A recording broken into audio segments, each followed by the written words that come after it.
Thank you. So,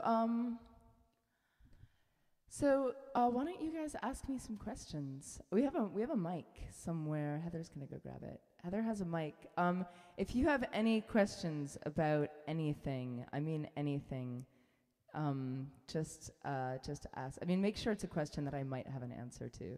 Don't ask me about physics or biochemistry or the nature of God. I won't be able to answer. Maybe raise your hand and Heather will come over to you, is the best way.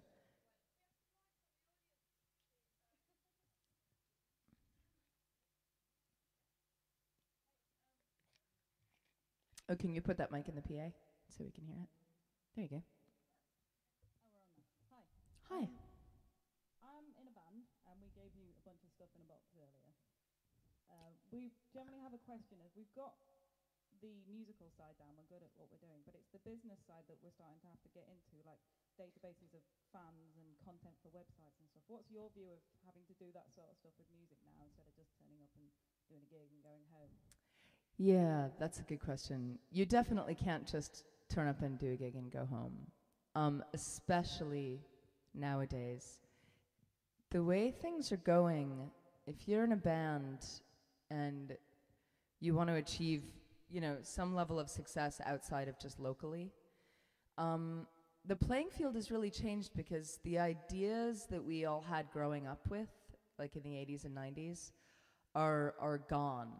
You don't really, the idea of becoming a big rock star and becoming a big superstar is becoming less and less and less possible, with the way the internet is going and with the way recorded music is going.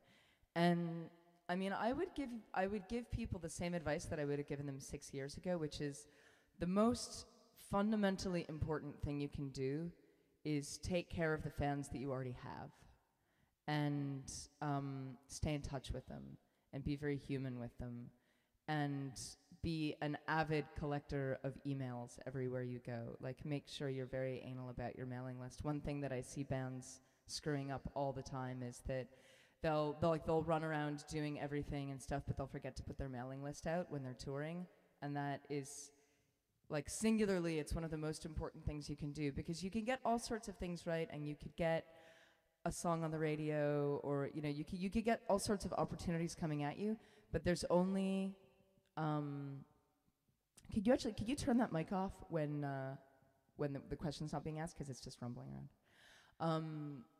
The being able to stay in direct touch with your audience is not only so easy to do nowadays, because we have MySpace and we have Facebook and we have email, but it's really important because now the way bands are going to make money is by playing shows and selling merchandise and occasionally selling CDs, but that's just going more and more and more away. CDs are actually, I mean, the way it used to be is that the live shows were an advertisement for people to buy the record, and now the record is sort of like an advertisement for people to come to the shows. Everything is getting turned around that way. And so actually staying in touch with your fan base and making sure you have all their contact info, and if they're your MySpace friends, make sure that you actually get their emails and that you send them emails saying, here's what we're doing. If you really are fans, make sure you get people to our shows and set up street teams, and just be very, very direct with them. I think one of the mistakes that bands make is that they think they're going to get to a point where they're not going to have to do that. And, even at the point where the Dresden Dolls were playing venues of 2,000 people, we still had to go directly to our fan base and say, like, please put up flyers or we won't be able to sell tickets for this show. Because you can't rely on, especially nowadays, you can't rely that, like, some big fancy record label is going to come and just do that stuff for you. It's getting less and less and less likely. So it means a lot more hard work for the band, but it's also the fact that we have the internet to communicate with each other makes it that much more rewarding, because it actually means that you can tell everyone else to fuck off, and you can just talk directly to your fans and sell music directly to your fans and invite your fans directly to your shows without having to rely on promoters to put up posters and radio stations to announce and give away tickets. Like, you really can do it yourself. but you have to be willing to do that. And that's what I tell, most people, is you have to be willing to make that sacrifice. In the Dresden Dolls, Brian and I basically spent 3 years having no fun. I mean, we thought what we were doing was fun. We thought that like staying up till 3 in the morning making our own CDs was fun. That's probably why it worked.